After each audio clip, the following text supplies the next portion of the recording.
এই দোয়াটা শিখে নেন, ইনশাআল্লাহ আপনার জীবনের সমস্ত সংকট কেটে যাবে। আমি নিজেও এই দোয়াটা বেশি বেশি করার চেষ্টা করি। দোয়াটা হচ্ছে, মুসা আলাইহিস সালাম একটা গাছের নিচে হেলান দিয়ে বসলেন, বসে দেখলেন দুজন মেয়ে দাঁড়িয়ে আছে দূরে, পানি নিতে পারছে না, লোকজন পানি নিয়ে যাচ্ছে, ওরা দাঁড়িয়ে আছে বেচারি। মুসা আলাইহিস সালাম গিয়ে বললেন, কি সমস্যা আপনাদের? তারা বললেন যে আমাদের বাবা অনেক বৃদ্ধ মানুষ, আমরা পানি নিতে পারি না যতক্ষণ না আমাদের কম পানি নিয়ে চলে যায়।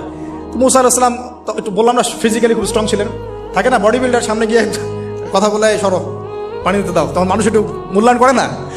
তো মুসা আলাইহিস সালাম এভাবে পানি নিয়ে দিলেন এবং বাছুরদেরকে পানি পান করালেন, করিয়ে গাছের নিচে এসে বসে আছেন। বসে বসে তিনি দোয়া করছেন, এই যে দোয়াটা তিনি দোয়া করছেন, রব্বি, একটা নেক কাজ করলেন, নেক কাজ করলেন না, মানুষের উপকার করলেন, নেক কাজ করে এসে গাছের নিচে বসে দোয়া করছেন, আল্লাহ এখানে তো আমার খাবার পানি বাসস্থান কিছুই নাই, আমি কি করব? রব্বি ইন্নি লিমা আনজালতা ইলাইয়া মিন খায়রিন ফাকির, রব্বি ইন্নি লিমা আনজালতা ইলাইয়া মিন খায়রিন ফাকির।